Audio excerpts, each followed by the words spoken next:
Ci gaban labarin ƙawar matata zan aura kashi na 6. A shirinmu da ya gabata mun ji inda Rafi'atu ta kira wayar Jafar su babu adadi ya ki ɗagawa, inda ta tura mai gajeren saƙo ta ce, "Please Mr. Jafar Wakil, ka ɗaga don girman Allah." Cikin sakan saƙonsa ya shigo kamar haka: "Gobe ƙarfe 7:30 zan wuce Indonesia, ba ni da lokacin ɗaga wayarki. Idan kina son magana da ni, ke ce zan iya baki 30 minutes cikin lokacina. Ki zo gidana ki same ni yanzu, ba ɗazu ba an jima ba." Zaro ido ta yi waje, tana jin wani tafashashen gumi na karyo mata. Bata gama jin zagayawar kalamansa ba, Ni'ima ta kira ta, ta ɗaga ta fashe da kuka ta ce, "Besti ya ki ɗaga wayata, wai sai dai na je gida na same shi, ni kuma ba zan iya zuwa ba." Wani kuka Ni'ima ta rushe da shi ta ce, "Kada ki yi min haka Rafi'a, ki taimaki igiyar aurena, wallahi Jafar ba ɗan iska ba ne, ba zai miki komai ba. Ki je ki ji min me laifina, ki ba shi haƙuri da yawuna, idan ya bar ƙasar nan zan daɗe ban gan shi ba. Ki je Rafi'a, please ki je." A nan muka tsaya, yanzu za mu ci gaba. Masu sauraro, idan kai ko ke baƙuwa ce a wannan tashar tamu, ku yi mana subscribe, ku nemi mana liking da comment. Wannan zai na ba mu ƙwarin gwiwar ci gaba da kawo muku labarurrukan da muke kawo muku a kan lokaci. Girgiza kai Rafi'a ta ce, "A'a Ni'ima, mijinki azzalimi ne, ba shi da adalci, bai san me son sa ba, me laifin wani zai shafi wani." Katse ta ce, "Na ji Rafi'a, ni dai ki taimake ni ki je, don darajar ƙauna da aminta kin ji." Ajiyar zuciya ta jikinta ya ƙara sanyi ta ce, "Shi kenan zan yi ƙoƙari, bari zan ce da Ammi zan zo gurinki asibiti, duk yanda muka yi za ki ji." Ajiye wayar ta fara kaiwa da kawowa a ɗakin, zuciyarta cunkushe da tsoro. Yanzu ita ya za ta taka ta je gidan Jafar Wakil, da wani irin yanayi zai karɓe ta? Tambayar da ta yi wa kanta ta kasa samun amsar kenan. Da ƙyar ta iya sa wa kanta juriya, ta ɗauki doguwar rigarta ta zura, ta yi rolin mayafinta, ta ɗauki takalmi da wayarta da kiɗin motar Ammi, ta fice daga ɗakin. Ta nufi ɗakin Ammi, tana bisa sallaya ta zauna bayan ta idar da sallah. Ta dubi ‘yarta ta ce, "Ina zaki?" Sun koyar da kai ta yi ƙarya, ba ɗabi'ar ta bace, shi yasa take jin nauyin yinta. To yanzu dai dole ta kama ta. "Zan je wajen Besti, ta kira ni tana son gani na ojan. Don Allah kada ki ce a'a Ammi." Murmushi Ammi ta ce, "To ni na isa na hana ki? Ki dai kula da kanki don Allah, kuma ki kama bakinki, tsakanin mata da miji sai Allah, a kansa sai ta ji haushinki." Jinjina kai cikin jin daɗin sa'ar da Allah ya bata, ta fito ta ɗauki motar ta fice. Kai tsaye unguwar Mai Martaba Estate ta nufa, sai da ta je daidai gate ɗin ta yi parking. Ta ɗauki wayarta ta kira shi, bai ɗaga ba saboda ya ga tsayawar motar. Ko ma ya ji a jikinsa ita ce, hakan ya bashi turo mata da lambar gidan. Ta yi hon, security ɗin ya buɗe mata, ta shigo. Ta bi titi biyu ta yi parking daidai block 29. Ta sake kiransa, bai ɗaga ba, sai mai gadi da ta ga ya buɗe mata ta shiga ta yi parking. Ta sake kiransa, sai ta ga wani mutum ya fito sanye da rigar kicin, alamun kuku ne. Ya zo ya ƙwanƙwasa mata gilas ɗin, ta zuge ya gaishe ta tare da cewa, "Yallaɓai ya ce a shigar da ke." Sai da gabanta ya faɗi, ta yi kamar ta ce a'a, sai dai ta sa wa kanta juriya ta fito. Ta kulle motar ta bi bayansa, suka shiga, ya mayar da ƙofar ya kulle. Ta ja ta tsaya a falon ƙasan tana ƙarewa gidan kallo. Manyan hotunan su ita da Ni'ima da suka yi kafin biki sun ƙara wa falon kyau, kowanne an rubuta Wall Besties. Ta yi murmushi tana maimai da hankalinta ga kallon hotunan. Ji ta yi an zagaye wis ɗinta da hannu, an yi kisin dogon wuyanta tare da shakar gamshinta. Ta yi saurin janyewa. Lokacin da yake sauke ajiyar zuciya ta ce, "Ka ce in zo, za ka bani lokaci ka saurare ni. Na roƙe ka da girman Allah, kada ka ƙara taɓa ni Jafar Wakil. Ko ban ce maka komai ba, Allah zai saka min, domin kai ne namiji na farko da ka taɓa haɗa jiki da ni." Lumshe idansa ya buɗe ya ce, "Gidan nan ya dace da ke, my bestie. Dama a ce kin shigo kenan." Kalmarsa ta so ba ta dariya, ta dai dake ta maje ta ce, "Me dalilinka na tozarta min bestina, bayan ka cire mata darajarta kuma kake burin mayar da ita ƙaramar bazawara?" Takowa ya fara yi gabanta, tana ja da baya, yana sake binta. saura kiris ta kai kofar yayi maza ya shammace ta ya danna mata ki, ta ja numfashi tare da zuba masa ido. Jikinta na rawa sai hawaye shar ta yi saurin zamiya ta zube a ƙasa. Shi ma ya zauna ya kai hannu ya riko nata ta janye ya ce, kina tsoro na ne? Me kike tsoro game da mijinki? Mijinki ba fasiki bane, kuma ko ina fasikanci ba zan yi da ke ba. Kina da matsayin da sunna ce ta dace da ke ba zina ba. Rafi'a, ki amince da bukatata. Wallahi cikin wata ɗaya za a yi komai a gama. Ni idan ma wata ɗayan yayi miki nisa, zan iya ko gobe a ɗaura mana aure. Sai na ɗauke ki mu tafi Indonesia, ba za mu dawo ba sai da bebinmu. Kin ga lokacin kowa yayi surutansa ya gama, sai mu fara sabuwar rayuwa ko?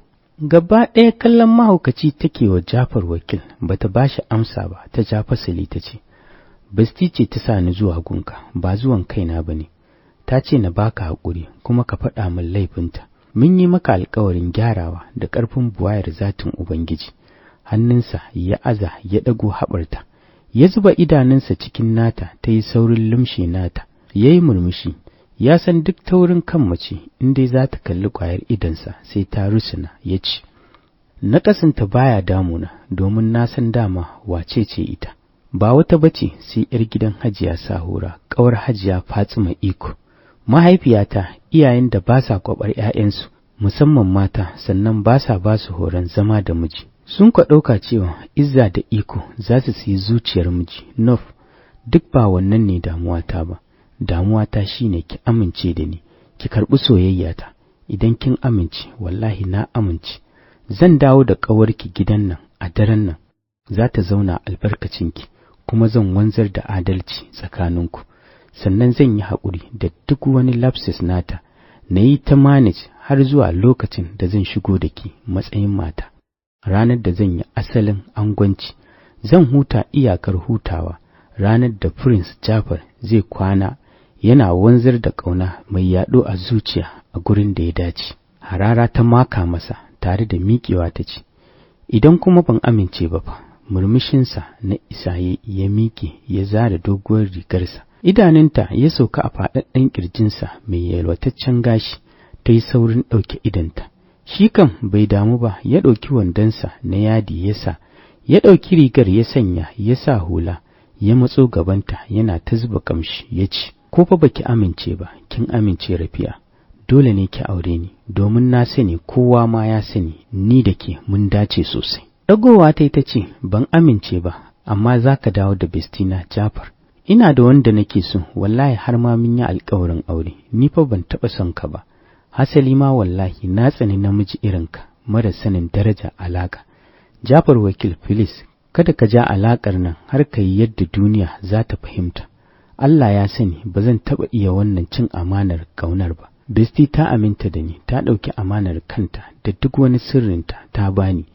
Mun yi wa kanmu alƙawarin rayuwa tare, mutuwa tare, amma kana neman kawo mana tasgaro cikin tafiyarmu. Mun yi wa junanmu alƙawarin haɗa ‘ya'yanmu aure idan Allah ya ja rayuwarmu. Jafar, kada ka zama makamin yanke kyakkyawar alaƙar nan, kaji? Ta ƙarashe maganar tana durƙushewa a gabansa inda idansa yake kanta. Ya ce, Kina son farin cikinta?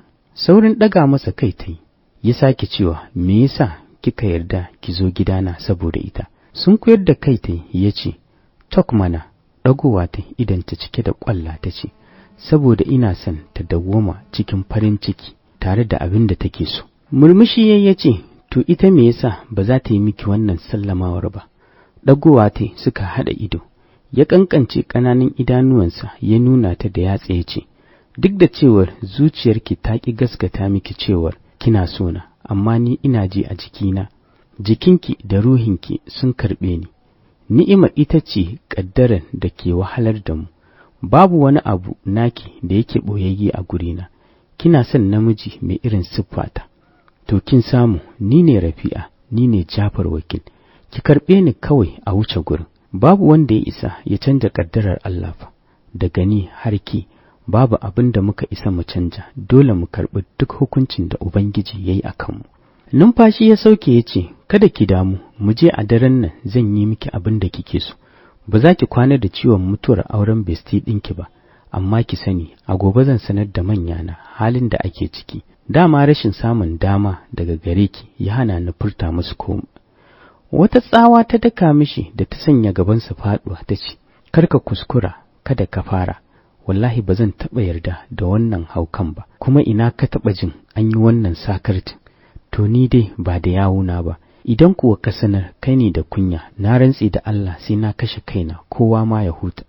Wata fusga ya yi mata ya haɗa ta da jikinsa ya matse yana lalubar bakinta, ta fara ture shi, ya sake daidaita ƙirjinta a nasa yana jin yadda dukiyar ƙirjinta take gurzan nasa ƙirjin, jin yadda electric ɗin jikinsa suke wani tocin, ya sa shi saurin sakinta ya zauna a hannun kujera yana cakuɗa numfashi, inda ita ma ta yi baya da sauri tana jin wani shock a jikinta da bata taɓa ji ba. Da ƙyar ta daidaita natsuwarta, yana kallanta yana jin wani sabon bakon yanayi, miƙewa ya da sauri yana korar shaidan da a'uziya, ya ɗauki kiɗin motar sai ya ce, mu je ko? Babu musu ta bishi tana fita ta faɗa ta motar. Bai so haka ba amma babu yanda ya iya da ita, haka ya shiga ta ja suka fice, jikinta har yanzu wani yunmu yake yi mata. Tana jin wani yanayi da bata taɓa ji ba. Gidan su Ni'ima suka nufa, kai tsaye suka shiga. Ta yi fakin ta fita, ta shiga gidan shi kan bai ma fito a motar ba.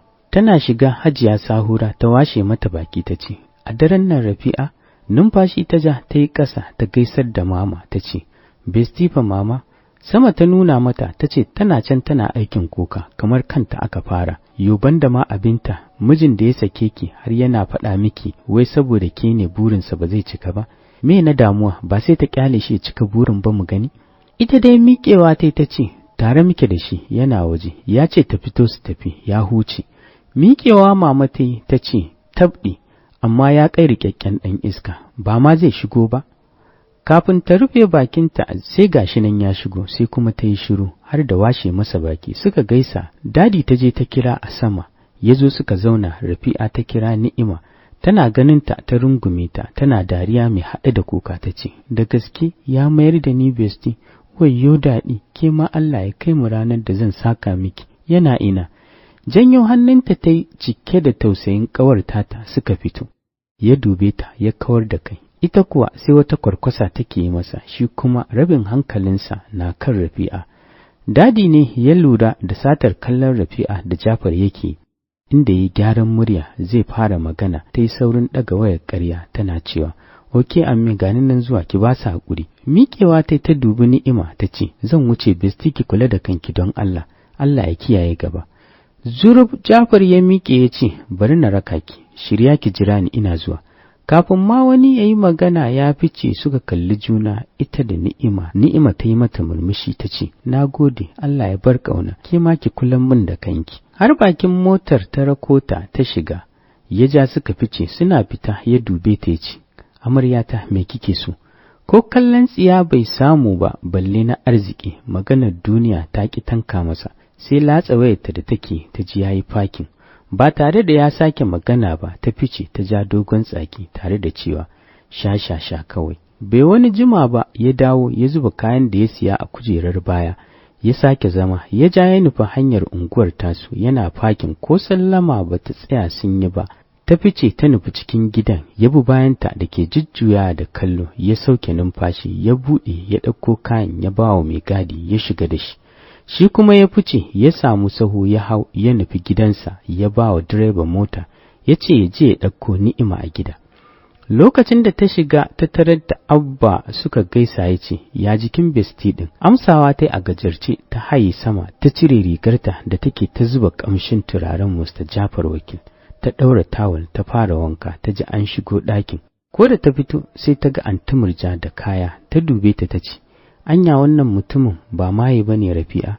Taɓa baki ta ce, ɗan wahala ba, wallahi na tsane shi. Murmushi Anti Murja ta ce, ni ba wai shi na tsana ba, tashin hankalin da za a yi idan ya faɗi ƙudurinsa nake tsoro. Bata ce komai ba, ta shafa mai a lallausar fatarta, ta zira rigar bacci ta kwanta, bacci mai daɗi ya ɗauke ta.